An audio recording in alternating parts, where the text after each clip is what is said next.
राज्याचे उपमुख्यमंत्री एकनाथ शिंदे यांनी पुन्हा एकदा आपला साधेपणा, माणुसकी आणि दिलदार स्वभावाची प्रचिती ठाणेकरांना दिली आहे. ठाणे पूर्वेकडील संत तुकाराम महाराज मैदानात आयोजित चैत्र नवरात्रोत्सवाच्या देवी स्वागत मिरवणुकीत त्यांनी दाखवलेली संवेदनशीलता हा संपूर्ण सोहळ्याचा केंद्रबिंदू ठरलाय. दरवर्षी त्यांच्या पुढाकारातून साजऱ्या होणाऱ्या या उत्सवात यंदाही भव्यता आणि भक्तिभावाची उधळण पाहायला मिळाली. ढोलताशांचा निनाद, जयदेवीच्या घोषणा आणि हजारो भाविकांच्या उपस्थितीत ही मिरवणूक उत्साहात पार पडत होती. शिंदे सहकुटुंब या मिरवणुकीत सहभागी झाले होते. मात्र या भव्यतेतही शिंदे यांनी माणुसकीची एक साधी परंतु मनाला भिडणारी कृती करून सर्वांचं लक्ष वेधून घेतलं. दरवर्षीप्रमाणे तंदूर वडापावच्या स्टॉलवर थांबण्याची परंपरा कायम ठेवत तेथे पोहोचलेल्या शिंदे यांनी यावेळी स्वतः वडापाव खाणं टाळलं. त्याऐवजी त्यांनी मिरवणुकीत कर्तव्य बजावत असलेल्या महिला पोलिसांना स्वतःहून वडापाव खाऊ घातला. कडक उन्हात तासनतास उभे राहून सेवा देणाऱ्या पोलीस भगिनींप्रती दाखवलेली ही आपुलकी आणि आदर पाहून उपस्थित नागरिक भारावून गेले. ही केवळ एक छोटीशी कृती नव्हती, तर त्यांच्या कर्तव्याला दिलेला सन्मान होता.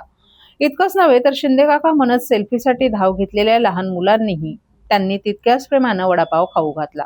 त्यांच्या या आपुलकीमुळे बच्चे कंपनी आनंदून गेली आणि काही क्षणांसाठी संपूर्ण परिसरात निरागस आनंदाची लहर पसरली. उपमुख्यमंत्री एकनाथ शिंदे यांचा हा साधेपणा आणि माणुसकीचा स्पर्श पुन्हा एकदा ठाणेकरांच्या मनात घर करून गेला. चैत्र नवरात्रोत्सवाच्या मंगल प्रसंगी भक्तीबरोबरच माणुसकीची सुंदर अनुभूती देणारा हा क्षण ठरला. यावेळी उपमुख्यमंत्री शिंदे यांच्या पत्नी लता शिंदे, सून वृषाली शिंदे आणि नातू रुद्रांश तसंच ठाणे विधानसभेचे प्रमुख हेमंत पवार, ज्येष्ठ नगरसेवक मनोज शिंदे, हनुमंत जगदाळे, योगेश जानकर, शिवसेनेचे प्रवक्ते राहुल लोंढे तसंच विभाग प्रमुख अमित जयस्वाल, ज्येष्ठ शिवसैनिक प्रकाश कोटवानी आणि शिवसेनेचे सर्व प्रमुख पदाधिकारी आणि कार्यकर्तेही मोठ्या संख्येने उपस्थित होते. धर्मवीर श्री आनंद दिघे प्रतिष्ठानच्या वतीने संत तुकाराम क्रीडांगण कोपरी पूर्व येथे आयोजित करण्यात येत असलेल्या चैत्र नवरात्र उत्सवास आजपासून प्रारंभ झाला आहे. गुढीपाडव्याच्या पूर्वसंध्येला भव्य मिरवणुकीनं देवीचं आगमन झालं. यावेळी राज्याचे उपमुख्यमंत्री आणि शिवसेनेचे मुख्य नेते एकनाथ शिंदे यांनी देवी मातेचा रथ ओढला.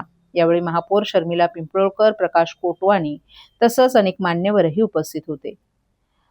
आज गुढीपाडव्याला दुपारी 12:15 वाजता एकनाथ शिंदे यांच्या हस्ते देवीची प्राणप्रतिष्ठापना करण्यात आली.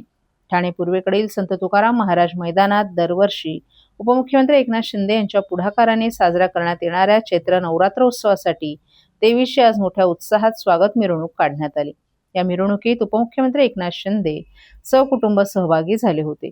देवीच्या मिरवणुकीत सेल्फी काढण्यासाठी पुढे येणाऱ्या लहान मुलांना उपमुख्यमंत्री एकनाथ शिंदे यांनी लाडानं वडापावही खाऊ घातला. तसेच देवीच्या मिरवणुकीसाठी काही तास कर्तव्य बजावणाऱ्या पोलिसांनाही वडापाव खाण्यास दिल्यानं हा संवेदनशीलपणा पाहून पोलीस भगिनींनी त्यांचे मनोमन आभार मानले.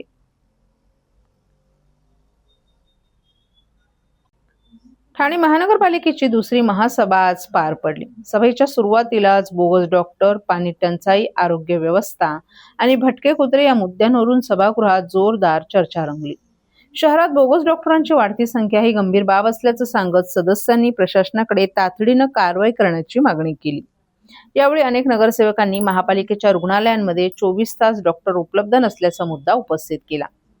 ठाणे महापालिका क्षेत्रातील आरोग्य केंद्रांमध्ये डॉक्टरांची कमतरता असल्यानं रुग्णांना मोठ्या अडचणींचा सामना करावा लागत असल्याचंही त्यांनी स्पष्ट केलं. त्यामुळे आरोग्य व्यवस्थेत तातडीनं सुधारणाची गरजही व्यक्त करण्यात आली. तसंच बदलापूर येथील घटनेनंतर ठाणे महापालिका बोगस डॉक्टर आणि संबंधित रुग्णालयांवर नेमकी कोणती कारवाई करत आहे याबाबतही सभागृहात तीव्र चर्चा झाली. संबंधितांवर कठोर कारवाई करून नागरिकांचा विश्वास कायम ठेवावा अशी मागणीही सदस्यांनी केली. दरम्यान प्रशासनाने या सर्व मुद्द्यांवर लेखी आश्वासन दिल्यानंतर वातावरण निवळलं आणि सदस्य शांत झाले. मात्र आरोग्य सेवा आणि बोगस डॉक्टरांचा प्रश्न आगामी काळातही चर्चेचा विषय राहण्याची शक्यता आहे.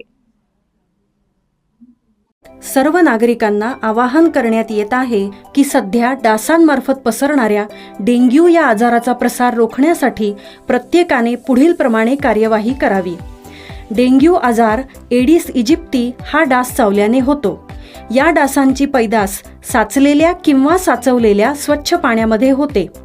8 दिवसांपेक्षा जास्त दिवस पाणी उघडे व साचून राहिल्यास त्यात डास अंडी घालतात.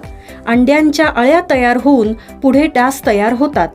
यासाठी आपल्या घरातील पाणी साठे उदाहरणार्थ बॅरल्स, पिंपे, टाक्या, हौद, रांजणे इत्यादी दर आठवड्याला रिकामे करून घासून पुसून कोरडे करून पुन्हा भरावे. एक दिवस कोरडा दिवस म्हणून पाळावा. पाणी साठ्यांना घट्ट झाकणे बसवावीत किंवा जुनी साडी, चादर, धोतर यांनी बांधून झाकून ठेवावीत, म्हणजे डास त्यात जाऊन अंडी घालणार नाहीत. घराच्या गच्चीवर, आजूबाजूला, अंगणात कोठेही पाणी साचू देऊ नये. भंगार सामान उघड्यावर टाकू नये. उदाहरणार्थ टायर्स, प्लास्टिक सामान, कुंड्या, टाकाऊ वस्तू इत्यादी. अशा सामानात पावसाचे पाणी साठून त्यात डेंग्यूच्या डासांची पैदास होते. घरातील कूलर्स, फ्रीजच्या पाठीमागील ट्रे हे देखील वेळोवेळी कोरडे करावेत. लक्षात ठेवा, नुसत्या फवारणीने डास घनता कमी होत नाही, तर त्यासाठी डास पैदास ठिकाणे नष्ट करणे ही आपल्या सर्वांची जबाबदारी आहे. कोणताही ताप अंगावर न काढता जवळच्या शासकीय रुग्णालयात मोफत औषधोपचार घ्या. अशा प्रकारे नागरिकांनी सहकार्य केल्यास डेंग्यूचा प्रसार रोखणे सहज शक्य आहे.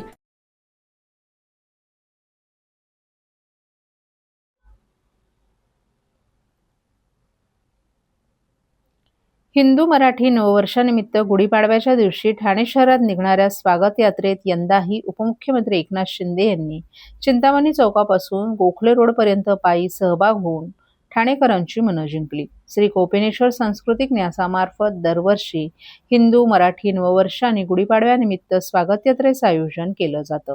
गुढीपाडव्याच्या दिवशी परंपरेनुसार सकाळी 7 वाजता कोपेनेश्वर मंदिरातून पालखीचं पारंपरिक पद्धतीनं वाजत गाजत प्रस्थान होतं. जांभळी नाका येथील सिद्धिविनायकाचं दर्शन घेऊन पालखी पुढे जांभळी नाक्यावर येते. या ठिकाणी मासुंदा तलाव परिसरात शहरातील विविध संस्थांचे चित्ररथ एकत्र येत स्वागत यात्रेला सुरुवात होते. पुढे पालखी आणि मागे क्रमानुसार चित्ररथ स्वागत यात्रेच्या मार्गाने प्रस्थान करतात. उपमुख्यमंत्री एकनाथ शिंदे हे ठाण्याचे असल्यामुळे ते वर्षोनुवर्ष या स्वागत यात्रेत सहभागी होत असतात. मुख्यमंत्रीपदी विराजमान झाल्यावर देखील त्यांनी या परंपरेला कधी खंड पडू दिला नव्हता. यंदाही या स्वागत यात्रेत उपमुख्यमंत्री एकनाथ शिंदे यांनी उपस्थिती लावली होती. कोपेनेश्वर मंदिरापासून जांभळी नाका चौकापर्यंत शिंदे यांनी पालखी घेतली. त्यानंतर चिंतामणी चौकात क्रेनच्या माध्यमातून त्यांनी पालखीवर तसंच स्वागत यात्रेवर फुलांचा वर्षाव केला. त्यानंतर चिंतामणी चौकापासून गोखले रोडपर्यंत उपमुख्यमंत्री एकनाथ शिंदे पायी स्वागत यात्रेत सहभागी झाले होते. तरुणांपासून ज्येष्ठांपासून लाडक्या बहिणींपासून सगळे सहभागी झाले. विविध चित्ररथ यामध्ये सहभागी झाले. या चित्ररथांच्या माध्यमातून देखील समाजाभिमुख त्या ठिकाणी संदेश देण्याचं काम या चित्ररथांच्या माध्यमातून केलं जातं. त्या सगळ्यांचं स्वागत आणि पुन्हा एकदा सगळ्यांना शुभेच्छा. सर, महागाईचं जे सावट आलेलं आहे त्याबद्दल काय? त्या बाबतीमध्ये अशा वेळेस सगळ्यांनी देशाच्या मागं उभं राहिलं पाहिजे. त्यावेळेस कुणी राजकारण करता कामा नये आणि म्हणून एक कोटीने एक चुकीचं दर्शन याच्या शर्यतीचं पण सगळ्यांनी ठेवलं पाहिजे असं आवाहन.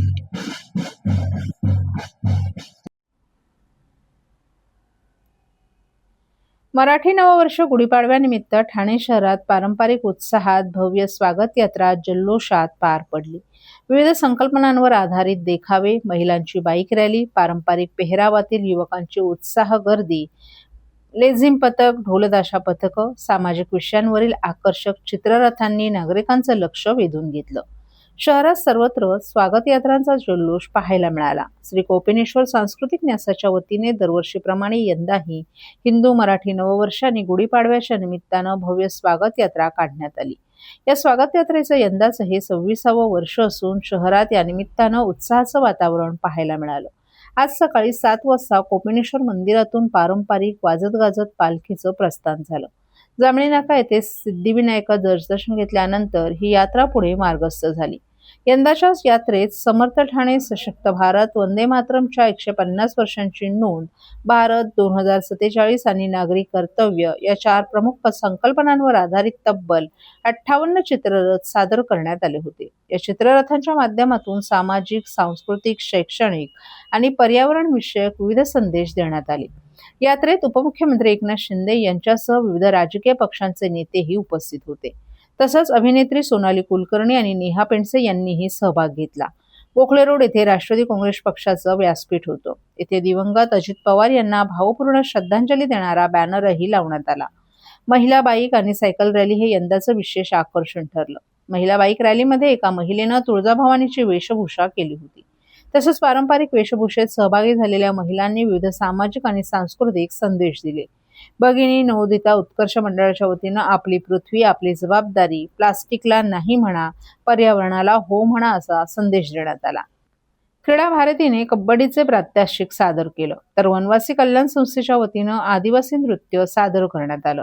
मराठा समाजाच्या वतीनं युद्धामुळे नाश होतो, शांततेमुळे विकास होतो, युद्धानं नाही तर प्रेमानं मन जिंकूया अशा आशयाचे फलक घेत प्रचारही करण्यात आला.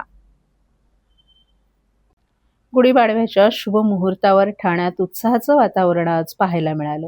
राज्याचे उपमुख्यमंत्री एकनाथ शिंदे यांनी ठाण्यातील आनंद आश्रम या आनंददिघे यांच्या मध्यवर्ती कार्यालयात गुढी उभारून नववर्षाचं स्वागत केलं. यावेळी परिवहन मंत्री प्रताप सरनाईक, ठाणे लोकसभेचे खासदार नरेश म्हस्के तसंच ठाण्याच्या महापौर शर्मिला पिंपळकर गायकवाड यांचीही प्रमुख उपस्थिती लाभली.